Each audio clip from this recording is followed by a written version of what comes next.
What's up? What's up, guys? I got a lot of stuff that came in, a lot of spec books, and one book that's going to be going into the Keeper project that came in as well. I'm going to show you guys all of that and what I paid and stuff, and some really good spec stuff that's going on. But first, Stranger Comics, the Stranger Con that happened yesterday. I'm glad that two guys from here I saw at the Stranger Con, Bruce Manley and Kurt. I actually didn't see Bruce, but he posted a message saying that he was there, and he was there for most of it also. So, and he informed me of a sale that they had that was over $15,000, right?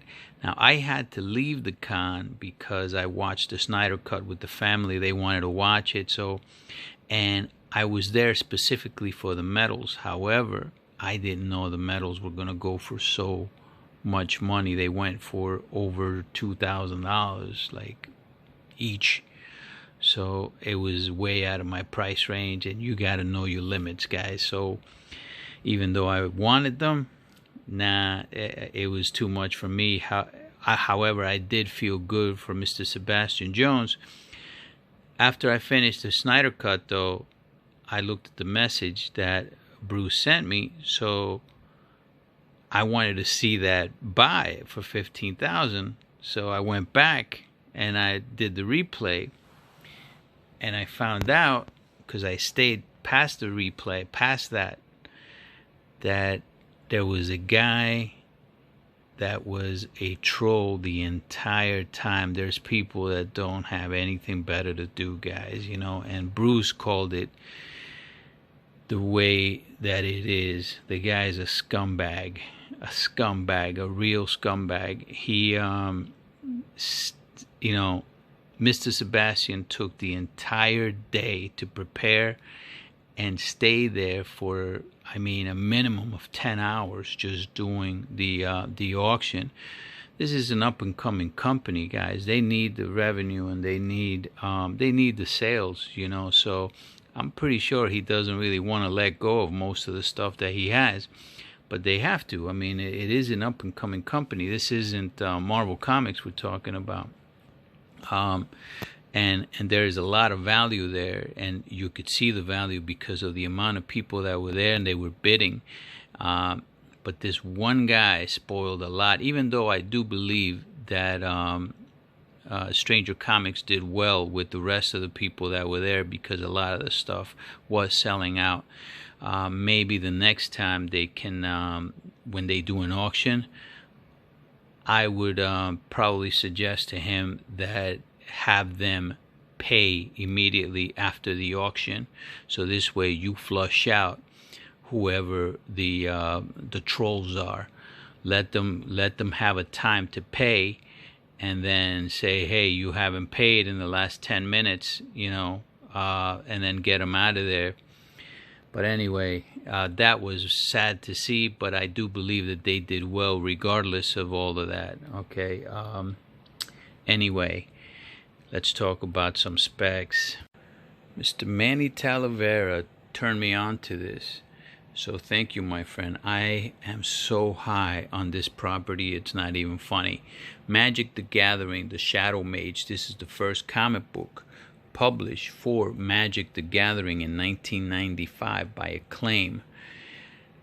The production on these was, according to the catalog of comic books, around 52,000 for one publisher. I'm assuming if you double that for a second publisher, I'm going to say no more than 100,000 in my estimation or guesstimation.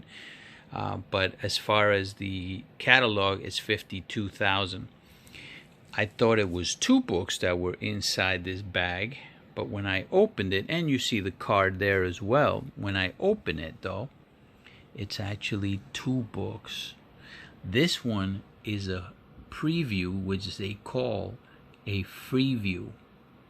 Okay, the difference, and I do believe that especially in today's market, that this one will also have value. So you're actually getting a 2-for-1 here, okay?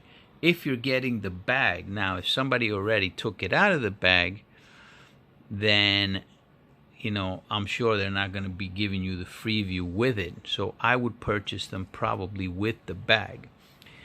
All right. So what's the difference between the two? First of all, when you go to the actual comic, and I do believe that the actual comic, that's going to be the one to have. That's going to be the one to have. But the Freeview will have value if this ever takes off. Keep in mind, it's an if. This is a spec. This is not something solid, even though Magic the Gathering is a very solid property that's owned by Hasbro, and Hasbro is making moves. They are making moves, okay, with all their properties. They're going to have a convention just for Hasbro properties. But look at the artwork here, guys. This is especially the coloring. Look at that. And this is by people that I don't even know. The writer is Jeff Gomez.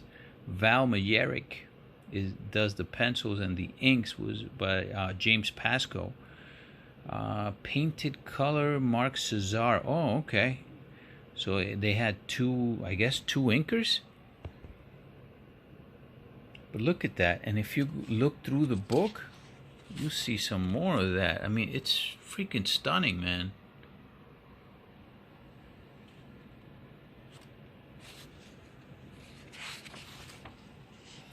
I don't know anything about this world other than the fact that a lot of people play the game.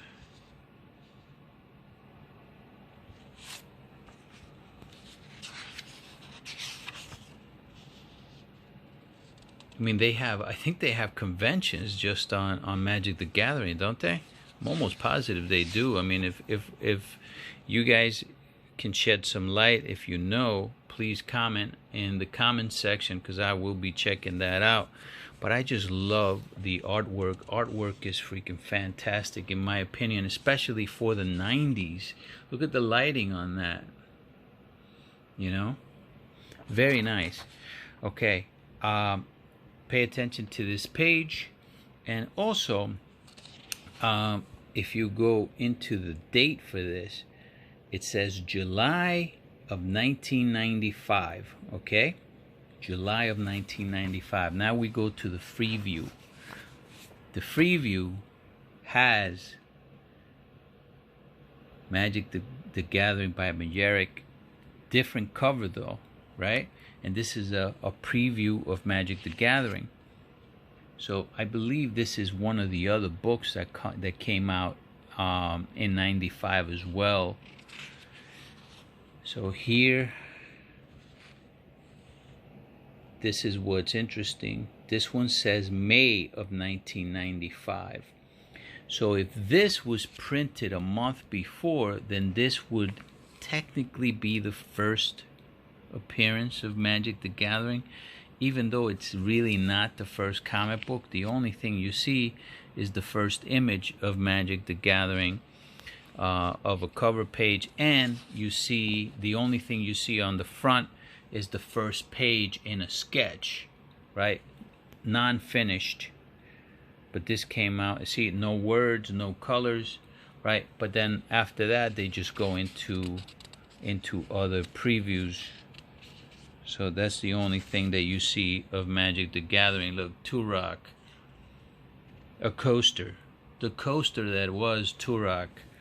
All right, but this was by Valiant though. All right, so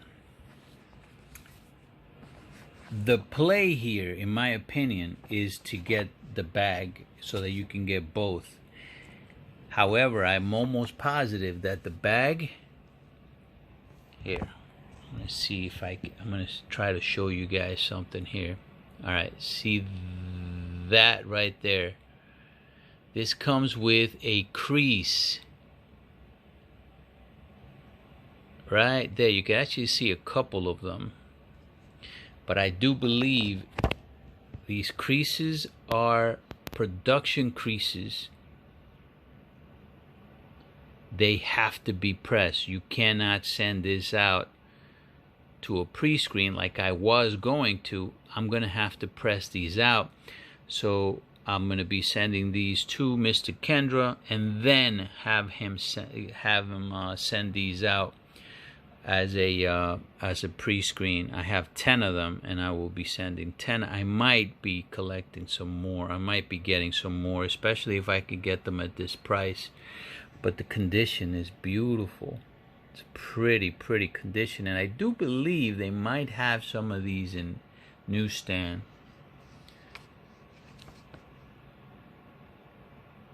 See, look at that.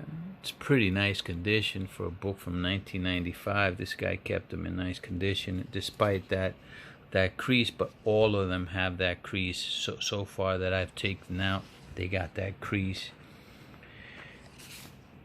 The Russo brothers are working on an animated Magic the Gathering for Netflix. They've been supposedly working on it since 2019. They have come out and said that they might further do another project with it, which you would assume would be live action. Okay, so there's a lot of spec going behind Magic the Gathering, and the spec is not expensive. So I would definitely recommend this one. $7.50 or maybe $10. You know, the Power Rangers, yo, they just appeared on Comic Tom. First time on Comic Tom this week. Number two on Comic Tom, and it was already hot. It was going for 500 plus already, and I think that's just that's just the beginning for Power Rangers, Hamilton Power Rangers edition. So yay, Wilbert, yay. all right, so let's go to the next one. Look, guys, if you have a channel on YouTube, please let me know that you have a channel, because I like going on YouTube channels, and I'll definitely check out any channel that checks me out. So Mr. Mark Spector was doing his Shang-Chi keys, right? And it was he actually motivated me to get this particular key, because this was my introduction to Shang-Chi. I have this already. I got this book from the old man. It's in pretty decent condition. I would say it was, if I ever get it graded, it would probably be at a maybe 7.0 after a pressing and a cleaning. It's in really nice condition. But when I picked this up as a kid, so I didn't take care of it. You know, a lot of the books that I got from him, I really didn't take care of it. I wasn't looking at the financial aspect for it. I just wanted to read it. And I've said it back then, like in the early 80s and the 70s, you know, kung fu movies were the shit. It was, man. They were great, man. So yeah, I see Spider-Man fighting this guy, you know, and picked it up. I don't know, I might have paid probably 50 cents for it at the time, or less, 25 cents from the old man. So I liked Shang-Chi back then. I did find that this is a book from 1974, okay? So this book came out less than a year after Shang-Chi was introduced, okay? I never got his first appearance. I almost pulled the trigger on a 9.8 last year at 3,500, and my wife told me to do it. My God, man. Oof. But yeah, it would have put me in a bind, because it would have been 3,500 plus tax and all that, and it would have came out to like around 4 G's. I wish I would have. Now I'm gonna pay more for a lesser copy if I decide to go after it, and I might just do that. But yeah, reading Shang-Chi here though, This is the first time that he meets Spider-Man, and it's a nice fight that they have, a really long fight that they have. But one thing I'm going to show you guys now, you're talking about the 70s here, okay? You're talking about the 70s. So that right there is his father, and this is a character that Marvel didn't even create, okay?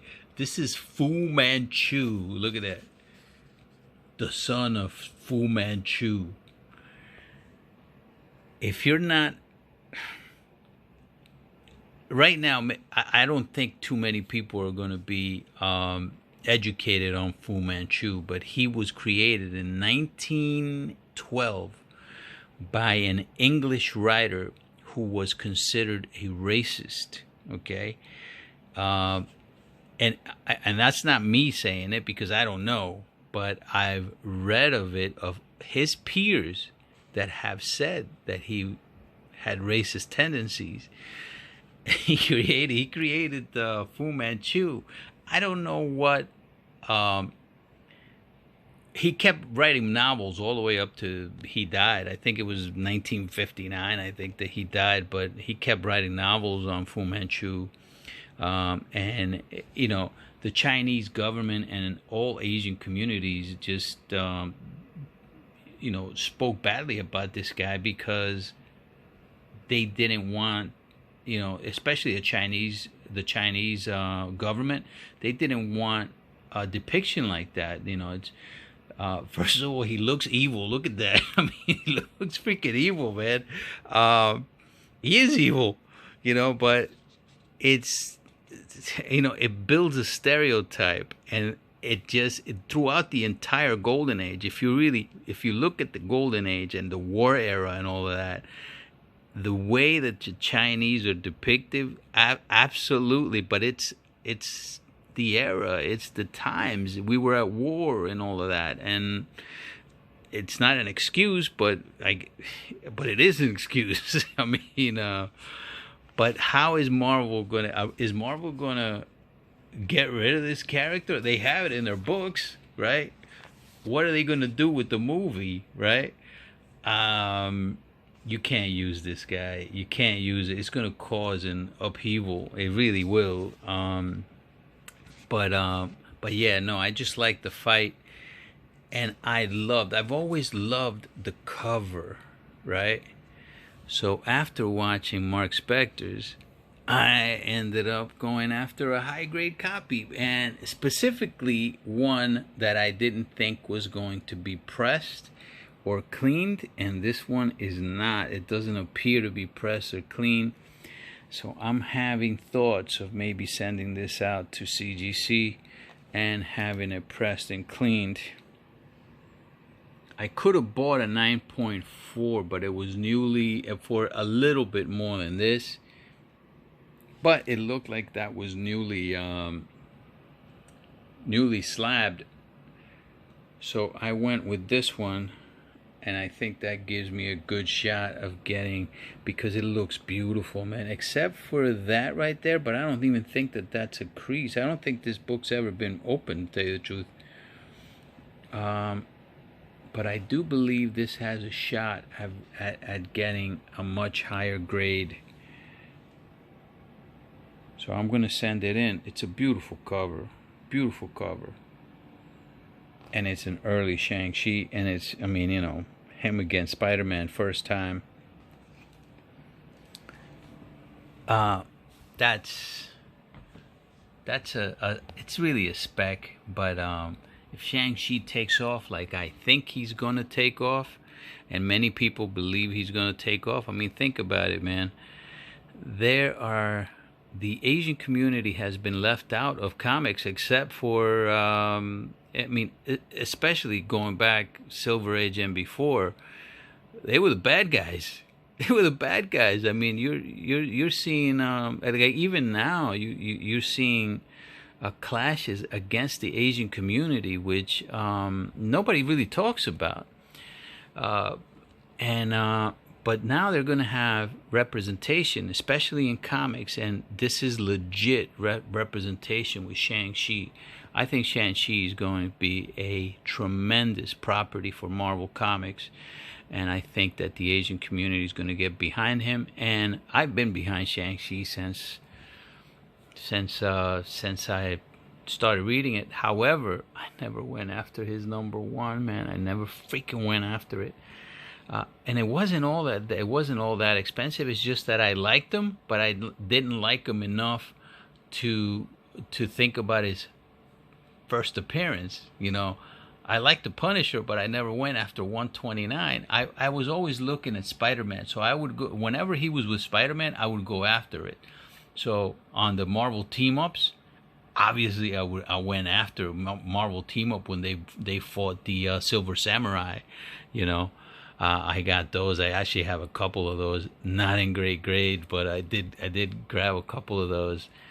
Great story there also. But anyway, I just wanted to mention that book, and I'm happy to have it in that condition also. This one came in. These came in from a company I will never purchase from again, Comics Exposure. Star Wars High Republic Adventures. This is a retail incentive. I think it's a 1 in 10. It came in good condition. I bought 4 of these. All 4 came in good condition. I don't know much of this spec of Star Wars, really. I know very little of it aside from some books, but I have been making purchases in the Star Wars arena lately. I'll show you some more. Okay, so this is what happens when you don't really know a property and you start specking on it, right? And you don't do as much research as you should.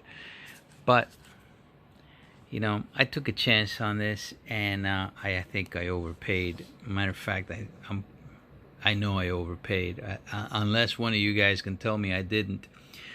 I got this from Metaphorical's auction, Star Wars lot, $315. You tell me if it's worth it, okay?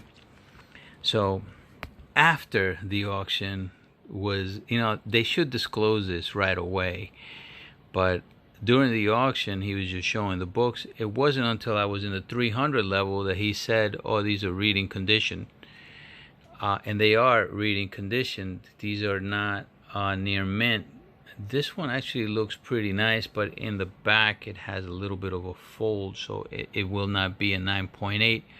And I checked CGC prices on this, and it's only really worth it if it's a 9.8. Once you go into the 9.6, the price drops dramatically, man. It's like the 9.8 is like $2,000.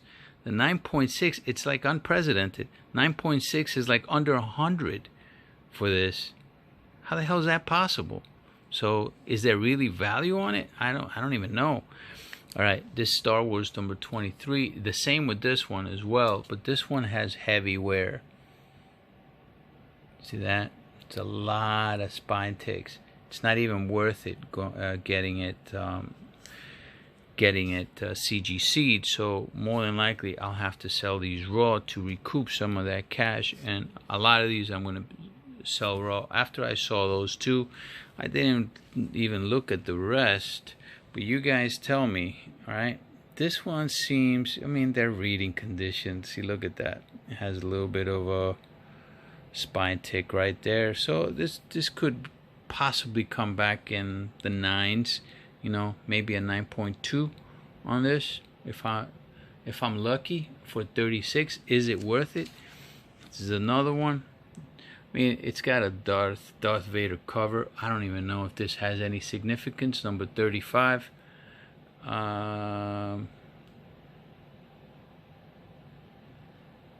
Let's call it very fine near mint. Would it have any significance? Should I get it graded? Right? Number 47.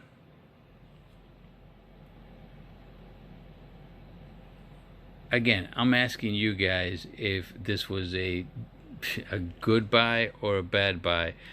I think this was a bad buy. I should have just there was one book here that got me into it, and it wasn't this one. This was the first Lando. This one actually, I think I can recoup some money back from this one. I think. See, it's actually in nice shape. I'm thinking maybe I can get a, if I'm lucky, this will definitely be in the nines. I mean, obviously, if it's a 9.8, but will I get a 9.8 after pressing? I'm gonna send this one out to get pressed, because this is the first Lando in a comic book. And we've seen this picture before, right? We've seen this before in the real first appearance. But I'm gonna get that one. And then this was the big one. This was the big one, right? So when he was showing this one, though, he was saying it was near mint minus, but this is not near mint minus, man. See that? That's a lot of color rub. It's not even a little color rub. That's a lot of color rub. He might have changed his mind to verify near mint, but I would be lucky with a press and a clean to clear an 8.0 because of that rub. Everything else in the book does look good. I'll give him that, though. Everything else does look good. But yeah, that right there, that's a lot of wear, and that's a good 2 inches, 2.5 inches maybe, 2 inches. That's a good 2 inches worth of wear right there, and some more right there too. So 8.0 after a press and a clean. That's more realistic, and then I just don't think that plays for that 315. And hey, that's the spec game. That is the spec game, guys. Is, you know, I usually tell people, look, if people say it's very fine, near mint, but I figured with the rest of the books that I would get something that's worth it. Maybe if that Lando comes back as a 9.6, it'll all be good, you know. But as of right now, I think this was a really bad buy. Next one. Alright, I'm trying to get this in a 9.8, the combo pack. I don't know if I'm ever going to get into this character or not. I don't like the way that he's being portrayed, or his origin, really. This was written by Grant Morrison. This is my second shot at the 9.8. The first shot went horribly wrong. I sent it in to get pressed by CCS, and it came back with a defect that it did not have. Okay, so this time I'm gonna try to send this one out as a pre-screen 9.8, and we'll see how that goes. However, what I don't like about this is that it's replacing he's replacing an established character, and this is happening a lot to the white man nowadays, man. It's like in comics, they're replacing a lot of white characters, and why? For social reasons? I mean, come on, man. Create the characters, create original content. Don't freaking piggyback off of something else. It's an insult. It really is an insult. I don't understand why they don't get that. Even McDuffie's take on Icon was, even though it was taken from Krypton and from Superman, at least he didn't put him in a Superman suit. But I guess back in the 90s he couldn't do that, though. They didn't allow him to do quite a few things. There was a condom issue that they did not allow him to print, and but anyway, that's another story. But anyway, with Icon was a character that, like like Superman, that came from Krypton in a spaceship. His spaceship was programmed to reconfigure his DNA to whatever life form found him on that planet. And this was written to be back in the slavery times, in the early 1800s. And when Icon landed, he was found by a black family. and that's why he is black, because the spaceship reconfigured him to be black. He is Superman in a different timeline, but not with that suit. Okay, it's a lot more original, I think, even though it really isn't in a way, right? Than this. Just saying, oh no, it happened the same thing, except that it was in a different universe, just like Miles Morales. Well, Miles Morales wouldn't have lasted. He wouldn't have lasted if they did that in 616. They had to try that in a different universe, and Bendis knew that. So that's why he did it in an ultimate universe. So when he killed off Peter Parker, you bet your ass that there was a repercussions on that. A lot of people left the Ultimate Universe because of that, and more than likely, that is the reason why the Ultimate Universe failed, because Peter Parker got killed in it. Okay, not the first time that they tried doing that to Peter Parker, by the way. You know, Ben Reilly also was a clone of Spider-Man, and he didn't work out because people don't want these iconic characters replaced by anybody. It just so happens that right now they're being replaced by minorities. Superman, Batman, Wonder Woman, Iron Man with Riri Williams. I don't see the Black Panther becoming white. I don't see Luke Cage becoming white, or I can't even name Spanish characters because there are none. There really aren't. So, but it's happening all the other way around. All the white characters are being replaced by black characters. Nick Fury is now black, right? Why? Just create the characters. Green Lanterns are two great characters right there. John Stewart, Jessica Cruz. Why does it work as a Green Lantern? Because there's a bunch of rings, right? And the ring chooses you, and they're from different sectors of the universe. You can have your own identity in a different Green Lantern ring. That's why that works, right? But I can't... Oh, you know what? The Blue Beetle, that's another one. At least he was replaced by a Spanish guy. There you got a Spanish guy. Why can't you create a character, though, right? Icon. I'll take that Icon, right? Because at least it was in a different timeline, and he doesn't have a Superman suit, okay? So I'll take it. And Superman's been, look, he's been recreated in different forms. What I'm saying is that nowadays they're just recreating them in minorities, right? You have, an Asian Hulk, or you get the point, guys. You get the point. It's kind of like the white man is being written off. Why? It's, for some reason, I'm thinking, just like what I was talking about Fu Manchu back in the day, in the early 1900s into the 1970s, and how the Chinese were perceived as evil. It's almost like what's happening with with the white man in comics, right? And even in social society now, right?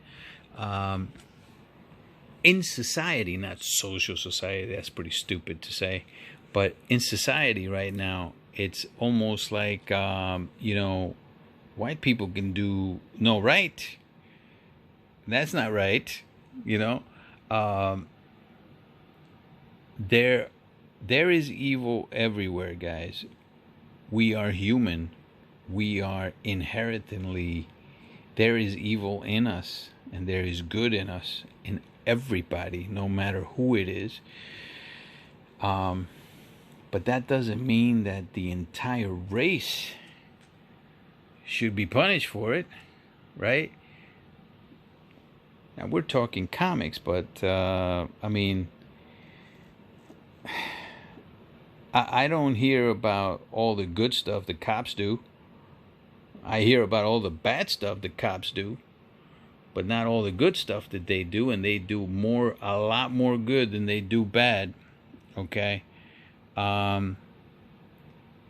Anyway, that's my take on that. Create the characters. Create great characters. Niobe is a great character. original, okay? So is The Stranger. Obviously, I've talked about the Blue Marvel, tremendous character, original. Blade was created by a Caucasian writer, original character, made into a great character. And Luke Cage, even though he started as a stereotypical character, he has become a great character. They have modified him to be so. Okay? Why do you have to replace characters that shouldn't be replaced? Just put another costume on them, you know, and make a different origin on them. That's all I'm saying. Now, why did I go out and buy it then? Okay, is what you're asking? It's to sell it to you. That's why. Not saying you, but somebody's going to buy him, so might as well sell it. All right, this is so I can finance some other projects that I have.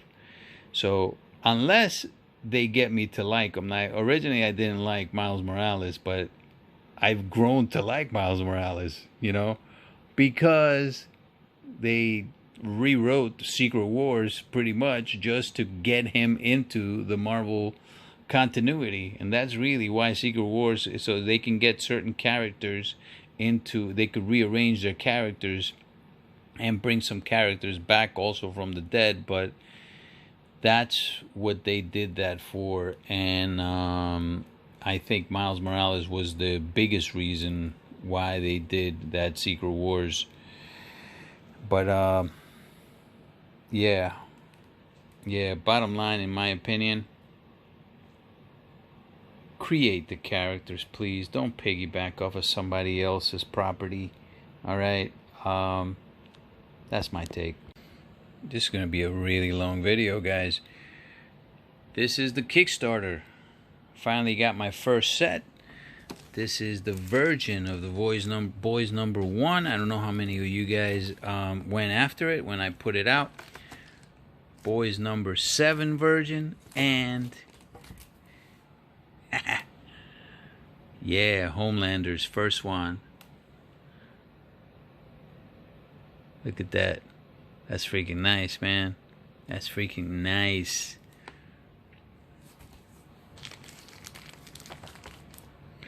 I didn't want to take a chance because it was only one per person, one that you could only choose the one option per person. So I didn't want to take the chance on getting damaged books and not getting the 9.8. So I went after the CGC 9.8s.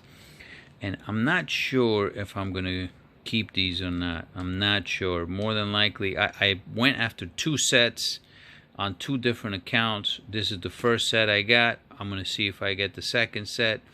And if I do, then I'll keep one set and sell the other set to finance both sets, really. Then here's another book that I bought on an auction. I got this from J1 on Metaphorical's auction.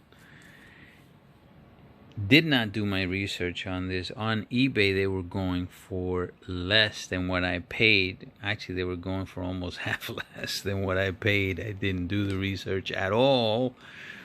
But I trust J1 because he's the one who sold me that Amazing Spider-Man 316, which hasn't come back yet. But as a pre-screen 9.8, I don't know. I'm hoping for the best on that. But these are in real nice condition. I will have them pressed and graded, but I think I have a pretty good shot at a 9.8. It does have a little bit of dirt right here. Where is it? You see, what is that right there? Nah, that's nothing. I thought it had a little dirt, but maybe it doesn't. But I'm going to have it pressed and cleaned anyway, because I think there was something here that, there it is right there. That's what I didn't like. But yeah, $200 for this, $209 overall with shipping. But if I can get a 9.8 on this one, it's a wrap. It's just one 9.8 gets me everything back. And these came in also I saw Mr. Mark Spectra, his came in as well. He bought one. I bought 10 though. And these will all be, I'm going to keep one, but they're going to be slabbed and sold. But one will be kept because it is I love the cover. I love the contrast of the colors. And this is what I mean about this, man. Kids are getting freaking massacred in this storyline. Massacred. How the hell are they going to translate that into Netflix or a movie or something? Ugh. Yeah, well, that's what you get in horror, I guess, right? Alright, one more. Alright, so this is the last one before... Man. Before the Keeper Project book. The reason I didn't put this one out back then was because it was a pretty expensive. It was going for like $70 in most sites. And I found it for $50, I think. It might have been $45 in Westfield Comics. But I've never bought from them. I think they call it One Stop Shop. So I didn't want to put it out on a video because I wanted to see if they were legit. And guess what? They're legit. They sent it in a protective case, so top holder. So yeah, they're legit people, man. Westfield Comics. And I bought 3 of them because I love this dude. But look at that freaking cover, man. Look at this. Is Bermejo. I think this is Bermejo. Look at that. This is freaking phenomenal. I think this was in Comic Tom also. But how can you not like that cover? That's freaking gorgeous. Gorgeous. Looks like it's Alex Ross, right? But it's not.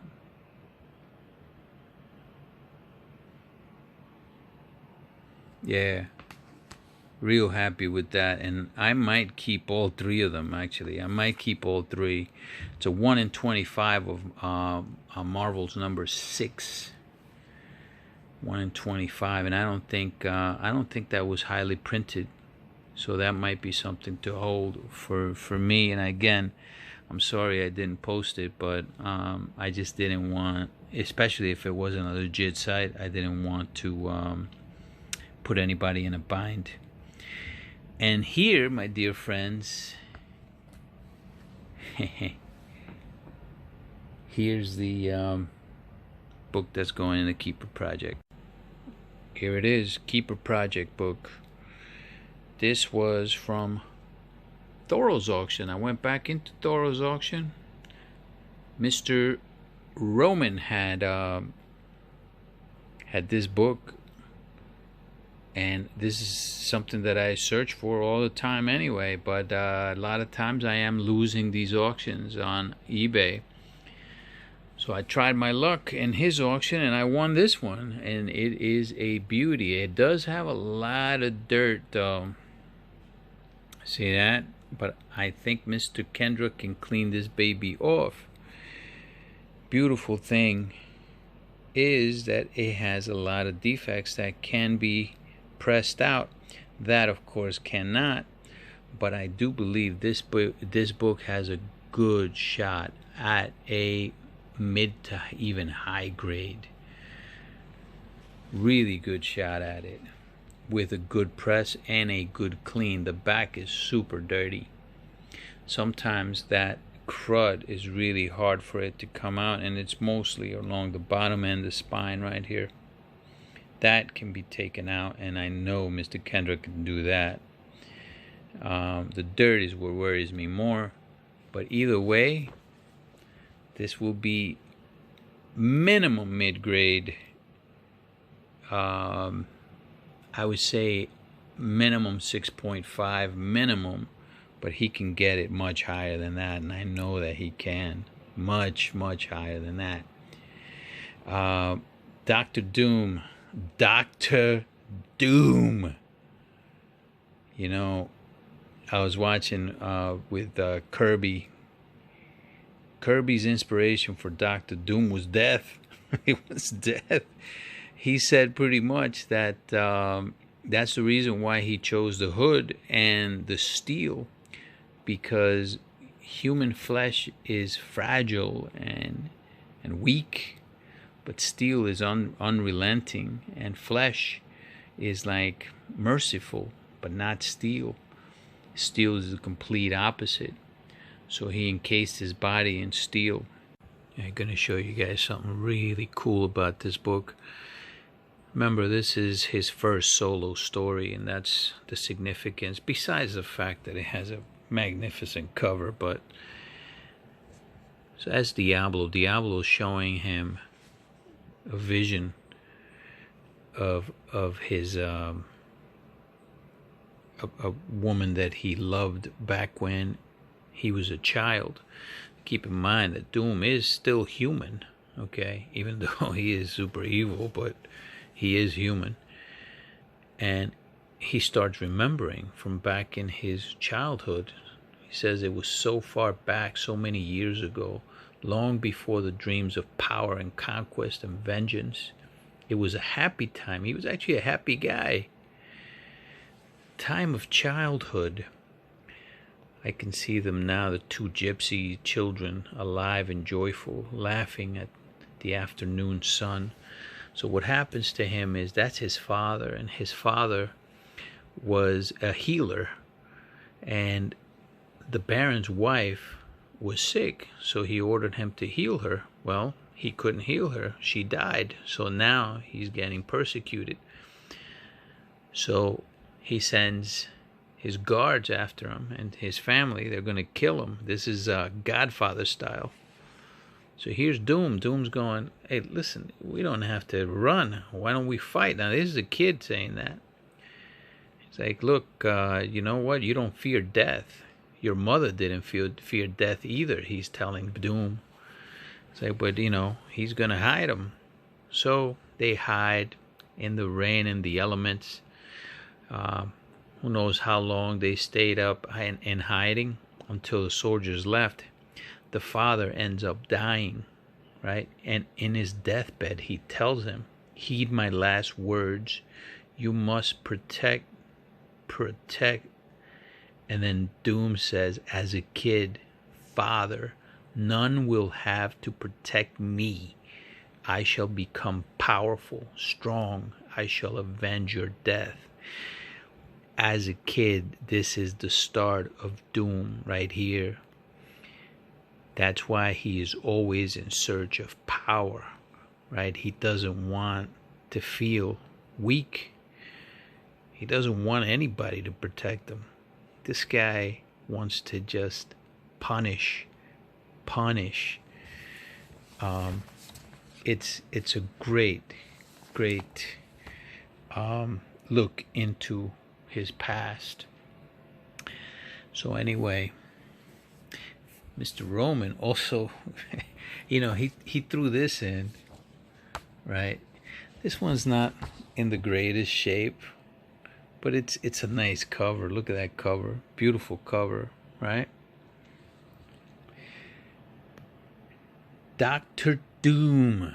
Dr. Doom. If you want this book, just let me know, man.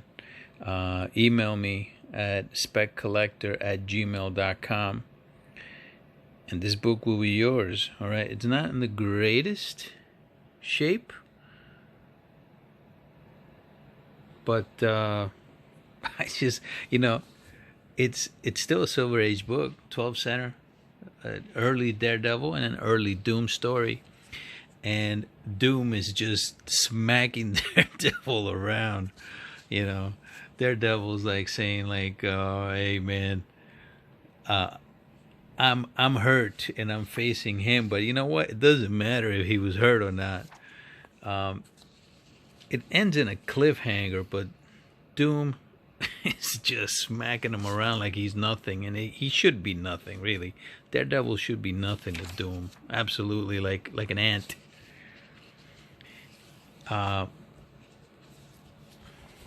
But yeah, this one will be yours, my friend, if you want it. Mr.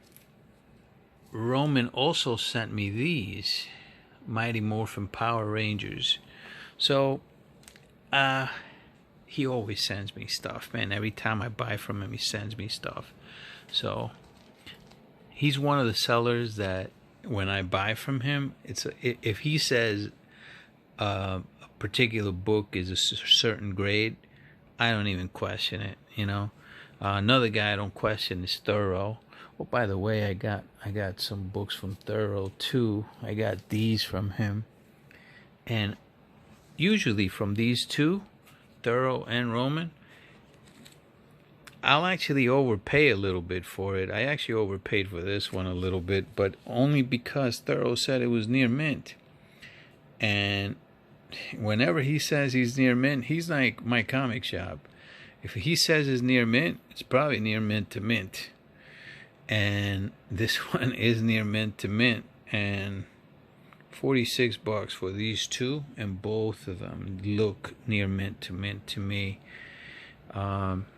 So it's nothing I'm gonna hold. I actually have a few copies of this book, but why not buy this and just make a little bit of a profit on it, and then get this one also as well.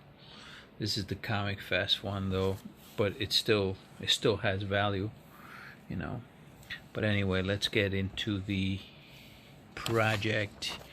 Keeper Project, Marvel Superheroes number 20, 3/14/21, paid $184. This one will have press and slab fees as well, and it goes into the value tier, guys. Goes into the value tier because this book, even though it's starting to rise, and go figure, Dr. Doom, I heard from him that yeah, it looks like this book is starting to go up. So maybe soon it'll be a growth book, But right now, to me, I think it's still in the value tier. It's a book that's not going to drop in value no matter what, right? And as long as you get it in a good price, now, as long as you get it in a good price. But yeah, that's where we're at. Guys, have a great night. Bye-bye.